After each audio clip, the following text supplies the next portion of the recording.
ಕಾಂಗ್ರೆಸ್ ಪಕ್ಷಕ್ಕೆ ಆತ್ಮೀಯ ಬಂಧುಗಳೇ, ಕಮಲ್ ನಗರ್ ಇದೊಂದು ಪುಣ್ಯ ಕ್ಷೇತ್ರ. ನಮ್ಮೆಲ್ಲರ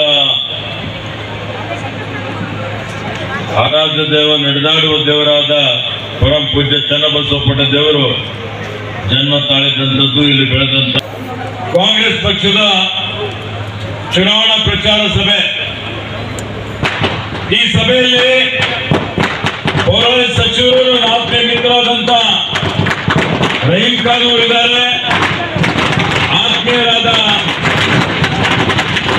ಭೀಮಸೇನ್ ಶಿಂದೆ ಅವರಿದ್ದಾರೆ, ಬ್ಲಾಕ್ ಅಧ್ಯಕ್ಷಗಳಾದಂತ ಶ್ರೀ ಆನಂದ್ ಚೌಹಾಣ್ ರವರು, ಶ್ರೀ ರಾಜ್ಕುಮಾರ್ ಚುದಾರಿಗೆ ಅವರಿದ್ದಾರೆ, ಕಲಬುರ್ಗಿ ಅವರು, ಕ್ಷೇತ್ರದ ಕಾಂಗ್ರೆಸ್ ಪಕ್ಷದ ಅಭಿಮಾನಿಗಳೇ, ನಮ್ಮ ಅಭಿಮಾನಿಗಳೇ, ಆತ್ಮೀಯ ಬಂಧುಗಳೇ, ನಿಮ್ಮೆಲ್ಲರಿಗೆ ಇವತ್ತಿನ ಈ ಒಂದು ಸಭೆಗೆ ನನ್ನ ಪರವಾಗಿ, ಕಾಂಗ್ರೆಸ್ ಪಕ್ಷದ ಪರವಾಗಿ ಹಾರ್ದಿಕ ಸ್ವಾಗತ ಮತ್ತು ಅಭಿನಂದನೆ ಸಲ್ಲಿಸ್ತಾ ಇದ್ದೇನೆ. ಆತ್ಮೀಯರೇ, ಇವತ್ತು ನಾವೆಲ್ಲ ಲೋಕಸಭೆ ಚುನಾವಣೆ ಪ್ರಯುಕ್ತ ಈ ಒಂದು ಪ್ರಚಾರ ಸಭೆಯಲ್ಲಿ ಭಾಗವಹಿಸ್ತಾ ಇದ್ದೇವೆ. ನಾನು ಮೊದಲನೇ ಸಲ ನೋಡ್ತಾ ಇದ್ದೇನೆ, ತಾವೆಲ್ಲ ಇಷ್ಟೊಂದು ಸಾವಿರಾರು ಸಂಖ್ಯೆಯಲ್ಲಿ ಇಲ್ಲಿ ಸೇರಿದ್ದೀರಿ. ನಿಮ್ಮಲ್ಲಿರುವಂತ ಉತ್ಸಾಹ, ನಿಮ್ಮಲ್ಲಿರುವಂತ ಪ್ರೀತಿ, ವಿಶ್ವಾಸ, ಅಭಿಮಾನ ನೋಡಿದ್ರೆ ಈ ಲೋಕಸಭೆ ಚುನಾವಣೆಯಲ್ಲಿ ಸಾವಿರ ಕಂಡು ನಿಶ್ಚಿತವಾಗಿದೆ ಅನ್ನುವಂತ ಮಾತನ್ನು ಹೇಳಲಿಕ್ಕೆ ಬಯಸ್ತಾ ಇದ್ದೇನೆ. ಆತ್ಮೀಯ ಬಂಧುಗಳೇ, ಕಮಲ್ ನಗರ್ ಮತ್ತು ನಮ್ಮ ಪರಿವಾರದ ಬಹಳ ಅವಿನಾಭವಾದಂತಹ ಒಂದು ಸಂಬಂಧ ಇದೆ. ನಮ್ಮ ತಂದೆಯವರಾದ ಪೂಜ್ಯ ಭೀಮಣ್ಣ ಖಂಡ್ರೆಯವರು ಲಿಂಗೈಕ್ಯ ಚನ್ನಬಸವಪಟ್ಟ ದೇವರ ಜೊತೆಯಲ್ಲಿ ಸೇರಿ ಈ ಕಮಲ್ ನಗರದ ಸರ್ವಾಂಗೀಣ ಅಭಿವೃದ್ಧಿಗಾಗಿ ಇಲ್ಲಿ ಶೈಕ್ಷಣಿಕ ಪ್ರಗತಿ ಇರ್ಬೋದು, ಸಾಮಾಜಿಕ ಅಭಿವೃದ್ಧಿ ಇರ್ಬೋದು, ಧಾರ್ಮಿಕ ಅಭಿವೃದ್ಧಿ ಇರ್ಬೋದು, ಅದೆಲ್ಲದರಲ್ಲೇ ಅನ್ನುವಂತ ಮಾತನ್ನು ಹೇಳಿಕೆ ಬಯಸ್ತಾ ಇದ್ದೇನೆ. ಇವತ್ತು 7ನೇ ತಾರೀಕಿಗೆ ಲೋಕಸಭೆ ಚುನಾವಣೆ ಇದೆ. ಈ ಚುನಾವಣೆಯಲ್ಲಿ ಕಾಂಗ್ರೆಸ್ ಪಕ್ಷದ ಅಭ್ಯರ್ಥಿಯಾಗಿ ಸಾಗರ್ ಖಂಡ್ರೆಯವರು ಚುನಾವಣಾ ಕಣದಲ್ಲಿದ್ದಾರೆ. ಅದೇ ರೀತಿಯಲ್ಲಿ ನಮ್ಮ ಎದುರಾಳಿ ಬಿಜೆಪಿಯಿಂದ ಭಗವಂತ ಖೂಬ ಅವರು ಇವತ್ತು ಚುನಾವಣಾ ಕಣದಲ್ಲಿದ್ದಾರೆ. ಇಲ್ಲ, ಬೀದರ್ ಲೋಕಸಭಾ ಕ್ಷೇತ್ರದ ಜನ, ಈ ರಾಜ್ಯದ ರಾಷ್ಟ್ರದ ಜನ ಆಲೋಚನೆ ಮಾಡಬೇಕಾಗಿದೆ. ಯಾರಿಗೆ ನಿಮ್ಮ ಅಮೂಲ್ಯವಾದಂತಹ ಮತ ಕೊಡಬೇಕು, ಮತ ಕೊಟ್ಟರೆ ನಿಮ್ಮ ಅಭಿವೃದ್ಧಿ ಆಗ್ತದೆ, ನಿಮ್ಮ ಉದ್ಧಾರ ಆಗ್ತದೆ, ಈ ರಾಜ್ಯದ ರಾಷ್ಟ್ರದ ಅಭಿವೃದ್ಧಿ ಆಗ್ತದೆ. ಆತ್ಮೀಯ ಬಂಧುಗಳೇ, ಇವತ್ತು 10 ವರ್ಷಗಳ ಕೆಳಗೆ ಭಾರತೀಯ ಜನತಾ ಪಕ್ಷ ಅಧಿಕಾರಕ್ಕೆ ಬಂತು. ಅಧಿಕಾರಕ್ಕೆ ಬಂದಂತಹ ಸಂದರ್ಭದಲ್ಲಿ ಇವ್ರು ಏನೇನು ಭರವಸೆ ಕೊಟ್ಟಿದ್ರು ಸ್ವಲ್ಪ ನೆನಪಿಸ್ಕೊಳ್ಳಿ. ನೀವೆಲ್ಲ ಹಿಂದೆ ಹೋಗಿ ಸ್ವಲ್ಪ. ಆ ಸಮಯದಲ್ಲಿ ಇವ್ರು ಹೇಳಿದ್ರು, ನಮಗೆ ಒಂದ್ಸಲ ಅಧಿಕಾರ ಕೊಡಿ, ನಾವು ಸ್ವರ್ಗವನ್ನೇ ಇವತ್ತು ಅಚ್ಚೇ ದಿನ ಅಂತ ಹೇಳಿದ್ರು. ಇವತ್ತು ಬೆಲೆ ಇಳಿಸ್ತೀವಿ, महंगाई कम करेंगे, पेट्रोल का भाव आधा भाव में बिकाएंगे, डीजल आधा भाव में बिकाएंगे, गैस सिलेंडर आधा भाव में बिका देंगे. कोटरा इವರು ಬೆಲೆ इतना महंगाई बढ़ गया कि नहीं बढ़ गया? अभी पेट्रोल का भाव क्या है? दुगुना हो गया क्या नहीं? डीजल का भाव बढ़ गया, गैस सिलेंडर का भाव बढ़ गया, खाने का तेल का भाव बढ़ गया, सभी जीवनावश्यक वस्तुओं का भाव बढ़ गया. किसानों का जेब कट करे और अदानी अंबानी का जेब भर दिए बीजेपी वाले. यहाँ कालाधन, सभी बड़े बड़े उद्योगपतियों का कालाधन सफेद हो गया और गरीब लोग परेशान हो गए. रईसों पैसे भी बैंक में चले गए और बैंक का पूरा कर्ज उद्योगपतियों को दे दिए. ये न्याय है क्या? इन्होंने कहा था युवकों को 2 करोड़ रोजगार देंगे, दिए क्या? रोजगार तो उधर ही गया, सभी बेच डाले. कांग्रेस वाले जो है एयरपोर्ट बिकाए, बंदर बिकाए, ऐसे कई कंपनियां बिका दिए सरकार के. किनको? अदानी अंबानी को बिका दिए. देखिए, किसानों का आमदनी दुगना हुआ. जब 2014 में मनमोहन सिंह सरकार था तो तुअर का भाव 10,000 था, 12,000 था, अब 25,000 होना था। हो गया क्या? अरे किसानों का आमदनी तो बढ़ गया, किसानों का आत्महत्या बढ़ गया। जब किसान लोग जाके पूछे, प्रतिनिधित्व करे किसान संगठन वाले, किसानों का कर्ज माफ करो बोल के, तो बीजेपी की सरकार तो देश का दिवाली हो जाएगा। लेकिन चंद उद्योगपति जो 100-200 उद्योगपति हैं, और उद्योगपतियों का 100-200 लोगों का 10 साल में 16 लाख करोड़ रुपए कर्ज उन्होंने माफ किया। तो आप विचार कर सकते हैं बीजेपी की सरकार के लिए कुछ किया है क्या? कुछ नहीं। 100-200 उद्योगपतियों के लिए 16 लाख करोड़ रुपए कर्ज माफ। देखिए भाइयों, ಇವತ್ತು ರೈತರೆಲ್ಲರೂ ಪ್ರತಿಭಟನೆ ಮಾಡಿದ್ರು, ರೈತರು ಬೆಳೆದಂತ ಕೃಷಿ ಉತ್ಪಾದನೆಗೆ ಇವತ್ತು ಕಾಯ್ದೆ ಮಾಡಿ ಅಂತ ಹೇಳಿ ಇವತ್ತು ಕೇಂದ್ರ ಸರ್ಕಾರ ಕಾಯ್ದೆ ಮಾಡಿಲ್ಲ. 700 ಜನ ರೈತರು ಸತ್ತು ಹೋದ್ರು. ಆದ್ರೆ ಆ ಕಡೆ ನೋಡಿ ಇಲ್ಲ, ಮಾನವೀಯತೆ ಇಲ್ಲಲ್ಲ. ಈ ಆತ್ಮೀಯ ಬಂಧುಗಳೇ, ಇವ್ರು 2022 ಒಳಗಾಗಿ ಪ್ರತಿಯೊಬ್ಬ ವ್ಯಕ್ತಿಗೆ ಯಾರ್ಯಾರು ಗುಡಿಸಲಿದ್ದಾರೆ ಗುಡಿಸಲು ಮುಕ್ತ ಮಾಡಿ ಪಕ್ಕಾ ಮನೆ ಮಾಡಿಕೊಡ್ತೀವಿ. ಯಾವ ಇಯರ್ ಇದೆ? 2024. 2024ರಲ್ಲಿ ಗುಡಿಸಲು ಇದಾವೆ ಇಲ್ಲ? ಒಂದಾದ್ರೂ ಮನೆ ಮಂಜೂರಿ ಮಾಡಿದಾರ ಕೇಂದ್ರ ಸರ್ಕಾರ? ವರ್ಷ ಬಿಜೆಪಿ ಆಡಳಿತ ಇತ್ತು ರಾಜ್ಯದಲ್ಲಿ, ಡಬಲ್ ಇಂಜಿನ್ ಸರ್ಕಾರ, ಅವರು ಒಂದು ಮನೆ ಮಂಜೂರಿ ಮಾಡಿಲ್ಲ. ಮನೆ ಮಂಜೂರಾತಿ ಹತ್ತೆ ಹೋಯಿತು.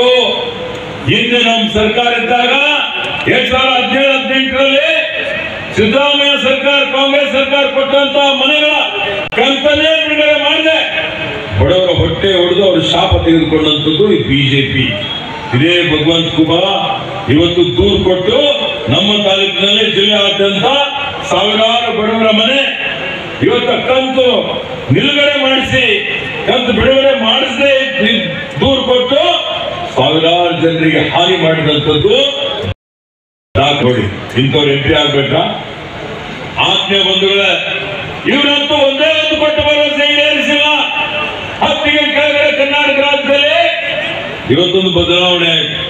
ರಾಜ್ಯದ ಜನರ ಆಶೀರ್ವಾದದಿಂದ ಇವತ್ತು 136 ಸೀಟ್ಗಳಲ್ಲಿ ಗೆದ್ದು ನಾವು ಆಡಳಿತ ಮಾಡ್ತಾ ಇದ್ದೀವಿ. ನಮ್ಮ ಸರ್ಕಾರ ಬಂದಿದೆ, ನಾವು ಕೊಟ್ಟ ಮಾತಿನಂತೆ ನಡೀತಾ ಇದ್ದೇವೆ. ಎಲ್ಲಾ ಭರವಸೆಗಳನ್ನು ಈಡೇರಿಸಿದ್ದೇವೆ. 5 ಗ್ಯಾರಂಟಿ ಹೇಳಿದ್ದೇವೆ. ನಾವು 5 ಗ್ಯಾರಂಟಿಯನ್ನು ನಾವು ಅನುಷ್ಠಾನಕ್ಕೆ ತಂದಿದ್ದೇವೆ. 55 ದಿವಸದಲ್ಲಿ ಜಾರಿಗೆ ತಂದಿದ್ದೇವೆ. 1ನೇ ಗ್ಯಾರಂಟಿ ಗೃಹಲಕ್ಷ್ಮಿ ಯೋಜನೆ.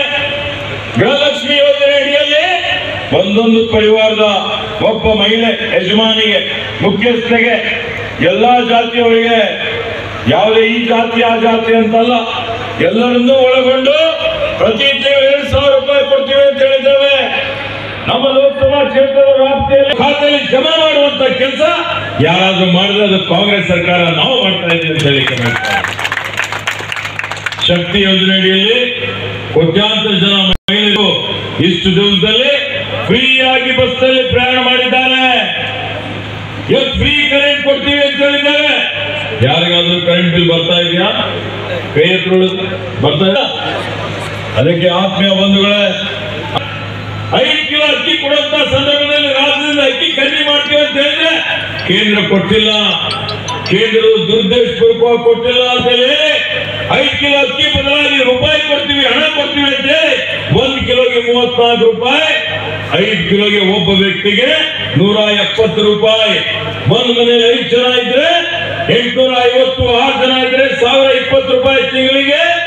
ಇಡೀ ನಮ್ಮ ಲೋಕಸಭಾ ಕ್ಷೇತ್ರದ ವ್ಯಾಪ್ತಿಯಲ್ಲಿ 16 ಲಕ್ಷ ಜನರಿಗೆ 170 ರೂಪಾಯಿ ನಿಮ್ಮ ಖಾತೆಯಲ್ಲಿ ಜಮಾ ಮಾಡ್ತಾ ಇದೀವಲ್ಲ?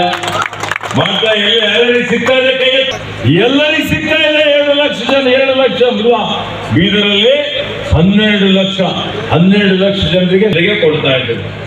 ಇವೆಲ್ಲ ಅನುಷ್ಠಾನ ಮಾಡ್ತಾ ಇದ್ದೀವಿ. ಬಿಜೆಪಿ ಅವ್ರು ಮಾಡಿದ್ರ? ಒಂದರ ಮಾಡಿದ್ರೆ ಅವ್ರ ಸರ್ಕಾರ ಇತ್ತಲ್ಲಪ್ಪ 10ಗೆ ಕೆಳಗಡೆ ಇಲ್ಲ. ಅವ್ರು ಹೇಳಿದ್ರು ಇವೆಲ್ಲ ಗ್ಯಾರಂಟಿ ಅನುಷ್ಠಾನ ಮಾಡಿದ್ರೆ ದಿವಾಳಿ ಆಗ್ತದೆ, ಖಜಾನೆ ಖಾಲಿ ಆಗ್ತದೆ. ಖಾಲಿ ಆಯ್ತಾ? ನಾವು ಬಡವರ ಕಾರ್ಯಕ್ರಮಗಳು ಮಾಡ್ತಾ ಇದ್ದೀವಿ, ಅಭಿವೃದ್ಧಿನೂ ಮಾಡ್ತಾ ಇದ್ದೇವೆ. ಈಗ ಏನ್ ಹೇಳ್ತಾ ಇದ್ದಾರೆ? ಲೋಕಸಭೆ ಚುನಾವಣೆ ಆಗ್ತದೆ, ಇವೆಲ್ಲ ಬಂದಾಯ್ತು ಅಂತ ಹೇಳ್ತಾ ಇದ್ದಾರೆ. ಒಂದು ಮಾತು ಹೇಳಿಕೆ ಬಯಸ್ತಾ ಇದ್ದೀನಿ. ನಮ್ಮ ಸರ್ಕಾರ ಇನ್ನು 4 ವರ್ಷದ 2028 ತನಕ ಈ ಎಲ್ಲಾ ಗ್ಯಾರಂಟಿಗಳು 2028 ತನಕ ಮುಂದುವರಿತವೆ ಅನ್ನುವಂತ ಮಾತನ್ನು ವೇದಿಕೆ ಮುಖಾಂತರ ಈಗ ಕೇಂದ್ರದಲ್ಲಿ ಕಾಂಗ್ರೆಸ್ ಸರ್ಕಾರ ಅಧಿಕಾರಕ್ಕೆ ಬಂದ್ರೆ ಏನೇನು ಮಾಡ್ತೀವಿ ಅಂತ ಘೋಷಣೆ ಮಾಡಿದ್ದೇವೆ.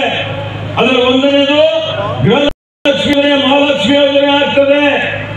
ಕೇಂದ್ರ ಸರ್ಕಾರದಲ್ಲಿ ನಮ್ಮ ಸರ್ಕಾರ ಬಂದ ಮೇಲೆ ಕೇಂದ್ರದಲ್ಲಿ ಪ್ರತಿಯೊಂದು ಮನೆ ಯಜಮಾನಿ ಮಹಿಳೆಗೆ 1 ಲಕ್ಷ ರೂಪಾಯಿ ಪ್ರತಿ ವರ್ಷ ಕೊಡ್ತೀವಿ ಅಂತ ಘೋಷಣೆ ಮಾಡಿದ್ದೇವೆ. 1 ಲಕ್ಷ ಬೇಕಿಲ್ಲಪ್ಪ, ಲೆಕ್ಕಪತಿ ಹಾಕ್ತಾರೆ ಇಲ್ಲ. 1 ಲಕ್ಷ ಬೇಕಂದ್ರೆ ಯಾರಿಗೆ ಓಟ್ ಹಾಕ್ಬೇಕು? ಕಾಂಗ್ರೆಸ್ಗೆ. ಯುವಕರಿಗೆ ಉದ್ಯೋಗ ಕೊಡ್ತೀವಿ ಅಂತ ಹೇಳಿದ್ದೇವೆ. ಕೌಶಲ್ಯ ತರಬೇತಿ ಕೊಟ್ಟು ಒಂದು ಉದ್ಯೋಗ ಖಾತ್ರಿ ಮಾಡಿ ಅವರಿಗೆ ತರಬೇತಿ ಕೊಡ್ತೀವಿ ಅಂತ ಹೇಳಿದ್ರೆ ಅದಕ್ಕೆ ಒಬ್ಬ ಯುವಕರಿಗೆ 1 ಲಕ್ಷ. ರೈತರ ಸಾಲ ಮನ್ನಾ ಮಾಡ್ತೀವಿ ಅಂತ ಹೇಳಿದ್ದೇವೆ. ರೈತರು ಬೆಳೆದಂತ ಕೃಷಿ ಉತ್ಪಾದನೆಗೆ ಕಾಯ್ದೆ ಮಾಡ್ತೀವಿ ಅಂತ ಹೇಳಿದ್ದೇವೆ. ಬಹುಜನರ ಬೇಡಿಕೆ. ಇವತ್ತು ಯಾರು ಮಕ್ಕಳು ಶಿಕ್ಷಕರು, ಯಾರು ನಮ್ಮ ಯುವಕರಿದ್ದಾರೆ, ಇಂಜಿನಿಯರಿಂಗ್ ಮೆಡಿಕಲ್ ಅಲ್ಲಿ ಸಾಲ ತೆಗೆದುಕೊಂಡಿದ್ದಾರೆ, ಶೈಕ್ಷಣಿಕ ಸಾಲ ಮನ್ನಾ ಮಾಡ್ತೀವಿ ಅಂತ ಹೇಳಿದ್ದೇವೆ. ಉದ್ಯೋಗ ಖಾತ್ರಿಯಲ್ಲಿ ಕನಿಷ್ಠ ಕೂಲಿ 400 ರೂಪಾಯಿ ಮಾಡ್ತೀವಿ ಅಂತ ಹೇಳಿದ್ದೇವೆ. ಇವತ್ತು ಜನಗಣತಿ ಮಾಡಿ ಎಲ್ಲರಿಗೂ ಸಾಮಾಜಿಕ ನ್ಯಾಯ ಕೊಡ್ತೀವಿ ಅಂತ ಹೇಳಿದ್ದೇವೆ. ಇವೆಲ್ಲ 5 ಪಂಚನೇ ಗ್ಯಾರಂಟಿ ಬೇಕಲ್ಲ ನಿಮಗೆ? ಬೇಕಾದ್ರೆ ಮತ್ತೆ ಕಾಂಗ್ರೆಸ್ ಪಾರ್ಟಿ ಸಾಗರ್ ಖಂಡ್ರಿಗೆ ಮತ ಹಾಕ್ಬೇಕು. ನೀವೆಲ್ಲ ಆತ್ಮೀಯ ಬಂಧುಗಳೇ, ಇವತ್ತು ನೋಡಿ ಭಗವಂತ ಖೂಬಾನ ಸಾಧನೆ ಏನಿದೆ. ಯಾವ ಟೈಮ್ 10 ವರ್ಷ ನೀವು ಆಶೀರ್ವಾದ ಮಾಡಿದಿರಿ. 10 ವರ್ಷದಲ್ಲಿ ಏನಾದ್ರು ಸಾಧನೆ ಮಾಡಿದಾರ? ಮಾಡಿದ್ರಿ? ಏನ್ ಕೊಡುಗೆ ಇದೆ? ಏನ್ ರಸ್ತೆ ಮಾಡಿದ್ರ? ನೀರಾವರಿ ತಂದ್ರ? ಕೆರೆ ಮಾಡಿದ್ರ? ಅಥವಾ ಏನಾದ್ರು ಕೈಗಾರಿಕೆ ತಂದ್ರ? ಯುವಕರಿಗೆ ಉದ್ಯೋಗ ಕೊಟ್ರ? ಎಲ್ಲ ಸುಳ್ಳೇ ಸುಳ್ಳು. ಒಂದೆಲ್ಲ ಬರೀ ಸುಳ್ಳಿನ ಸರ್ದಾರ ಅಂತ ಹೇಳಿ ತಪ್ಪಾಗಲಾರ್ದು. ಒಂದು ರೀತಿ ಲೂಟಿ ಲಪಟಾಯಿಸಲಿಕ್ಕೆ ಎಲ್ಲಕ್ಕಿಂತ ಮುಂಚೂಣಿಯಲ್ಲಿ ಭಗವಂತ ಖೂಬಾ. ಇದೇ ರಸ್ತೆ ನೋಡಿ ನೀವು, ಹೈವೇ ಹಿಂದೆ ಇದ್ದಾಗ ರಾಜ್ಯ ಸರ್ಕಾರ ಹೆದ್ದಾರಿ ಇದ್ದಾಗ ಇನ್ನೂ ರಸ್ತೆ ಚೆನ್ನಾಗಿತ್ತು. ಆದ್ರೆ ಹೆದ್ದಾರಿಗೆ ಮೇಲ್ದರ್ಜೆಗೆ ಏರಿಸ್ತೀನಿ ಅಂತ ಹೇಳಿ 2 ವರ್ಷದಲ್ಲಿ ಆಗುವಂತಹ 300 ಕೋಟಿ ರೂಪಾಯಿ ರಾಷ್ಟ್ರೀಯ ಹೆದ್ದಾರಿ ಯೋಜನೆ 8 ವರ್ಷ ತಗೊಂಡು ಎಷ್ಟೋ ಜನ ಇವತ್ತು ಆಕ್ಸಿಡೆಂಟ್ ಆಗಿ ಕೈಕಾಲು ಮುರ್ಕೊಂಡ್ಬಿಟ್ರು. ಆಜು ಬಾಜು ಬೆಳೆ ಬೆಳೆದಿದ್ದ ಜನ ಇವತ್ತು ಧೂಳಿ ಬಂದು ಬೆಳೆ ನಷ್ಟ ಹೋಯ್ತು. ಎಷ್ಟೋ ಜನರು ಬೇಮಾರ್ ಬಿದ್ರು ಆ ಧೂಳಿ ತಿಂದು. ಇಷ್ಟೆಲ್ಲ ಆಗಿ 8 ವರ್ಷ ಆದ್ರು, 2 ವರ್ಷದಾಗ ಮುಗಿದ್ 8 ವರ್ಷ ಆದ್ರು ಈ ಕಡೆ ರಸ್ತೆ ಮಾಡಿ ಲೂಟಿ ಮಾಡ್ಲಿಕ್ಕೆ ಬಂದಿದ್ದೇನಪ್ಪ. ಇವತ್ತು ನಿಮ್ಮ ಮನೆ ಪರಿವಾರದವ್ರು ಎಲ್ಲ ಗುತ್ತಿಗೆದಾರ 6 ಮಂದಿ ಪರಿವಾರವಾದ ಅಂತ ಹೇಳ್ತೀಯ. ನಾಚಿಕೆ ಆಗ್ಬೇಕಲ್ಲ ಈ ಜನಗೆ, ಆಗ್ಬೇಕಲ್ಲ? ಬಂಧುಗಳೇ, ಏನೂ ಸಾಧನೆ ಇಲ್ಲ, ಬರೀ ಸುಳ್ಳೆ. ಅಕ್ರಮ ಗಣಿಗಾರಿಕೆ ಮಾಡಿ ಸರ್ಕಾರ 25 ಕೋಟಿ ಲೂಟಿ ಮಾಡಿ ದಾಖಲೆ ಸಿಕ್ಕಿದೆ. ಇಂಥ ಕಳ್ಳರಿಗೆ, ಇಂಥ ಸುಳ್ಳರಿಗೆ MP ಮಾಡ್ಬೇಕೇನು? ಹೇಳಿ, ಮಾಡ್ಬೇಕಾ? ಇದರಿಗೆ ಚೀಮಾರಿ ಹಾಕ್ಬೇಕಾ ಇಲ್ಲ? ಇವತ್ತು ಎಲ್ಲಂದ್ರಲ್ಲಿ ತಿರಸ್ಕಾರ ಮಾಡ್ತಾ ಇದ್ದಾರೆ. ಇವತ್ತು ಚೀಮಾರಿ ಹಾಕಿ ಅವರಿಗೆ ತಿರಸ್ಕಾರ ಮಾಡಿದ್ದಾರೆ. ಹೀಗಾಗಿ ಇವತ್ತು ಟ್ರೈನ್ ನಿಲ್ಲಿಸ್ತೀನಿ ಅಂತ ಹೇಳಿ ಚುನಾವಣೆ ಬಂದಾಗ ನಾಟಕ ಮಾಡೋದು. ಹಿಂಗೇನಾಗಿತ್ತಪ್ಪ? ಯಾರೇ ಕಾರ್ಯಕರ್ತರು ಅವ್ರಿಗೆ ಯಾರು ಸಹಕಾರ ಮಾಡಿ ಗೆಲ್ಲಿಸಿದ್ದಾರೆ. ಎಲ್ಲೋ ಒಂದ್ ಕಡೆ ದೇವಾಲಯ ಪೂಜೆ ಇದೆ, ಕಾರ್ಯಕ್ರಮ ಇದೆ ಅಂತ ಹೇಳಿ ದೇಣಿಗೆ ಕೇಳಿದ್ರೆ ಅವ್ರಿಗೆ ಅವಮಾನ ಮಾಡಿದ್ದು. ದರ್ಪ, ದುರಹಂಕಾರ, ದುರ್ವರ್ತನೆ. ಈ ಖೂಬಾನ ಇವತ್ತು 15ಕ್ಕೆ ಹೋಗಿದ್ದಕ್ಕಾಗಿ ಎಲ್ಲರೂ ಇವತ್ತು ಬೈ ಬೈ ಖೂಬಾ ಅಂತ ಹೇಳ್ತಾ ಇದ್ದಾರೆ. ಇವರಿಗೆ ತಿರಸ್ಕಾರ ಮಾಡಿದ್ದಾರೆ. ಅದಕ್ಕೆ ಆತ್ಮೀಯ ಬಂಧುಗಳೇ, ನಿಮಗೆ ಒಬ್ಬ ಒಳ್ಳೆ MP ಬೇಕು ಅಂದ್ರೆ ಸಾಗರ್ ಖಂಡ್ರೆ ಒಬ್ಬ ಯುವಕ, ಕಾನೂನು ಪದವೀಧರ. ಹೀಗಾಗಿ ನಿಮ್ಮ ಅಮೂಲ್ಯವಾದಂತಹ ಮತ ನೀವೆಲ್ಲರೂ ಸೇರಿ ಒಮ್ಮತದಿಂದ 7ನೇ ತಾರೀಕಿಗೆ ಬೆಳಿಗ್ಗೆ ಬಹಳ ಬಿಸಿಲಿದೆ, ನಿಮ್ಮ ತಂದೆ ತಾಯಿಗಳಿಗೆಲ್ಲ ಕರ್ಕೊಂಡು ಹೋಗಿ ಅವರಿಗೆ ಅವರ ಚಿಹ್ನೆ ಕೈ ಇದೆ. ಕ್ರಮಾಂಕ 3. ಏನು ಕ್ರಮಾಂಕ? 3 ಕ್ರಮಾಂಕ. 3 ಕ್ರಮಾಂಕದ ಮೇಲೆ ಹಸ್ತದ ಗುರುತಿನ ಮೇಲೆ ಬಟನ್ ಒತ್ತಿ ಸಾಗರ್ ಖಂಡ್ರಿಗೆ ಪ್ರಚಂಡ ಬಹುಮತದಿಂದ ಗೆಲ್ಲಿಸಿ. ಸಾಗರ್ ಖಂಡ್ರೆ ಸದಾ ನಿಮ್ಮ ಸೇವೆಯಲ್ಲಿ ಇವತ್ತು 24 ತಾಸು ನಿಮ್ಮ ಧ್ವನಿಯಾಗಿ ಲೋಕಸಭೆಯಲ್ಲಿ ಗರ್ಜಿಸಿ ನಿಮ್ಮ ಸಮಸ್ಯೆಗಳನ್ನು ಬಗೆಹರಿಸ್ತಾರೆ ಅಂತ ಹೇಳಿ ಎಷ್ಟು ಆಶ್ವಾಸನೆ ಕೊಟ್ಟು ನನ್ನ 2 ಮಾತು ಮುಗಿಸ್ತಾನೆ. ಜೈ ಹಿಂದ್, ಜೈ ಕರ್ನಾಟಕ, ಬೋಲೋ ಭಾರತ್ ಮಾತಾ ಕಿ.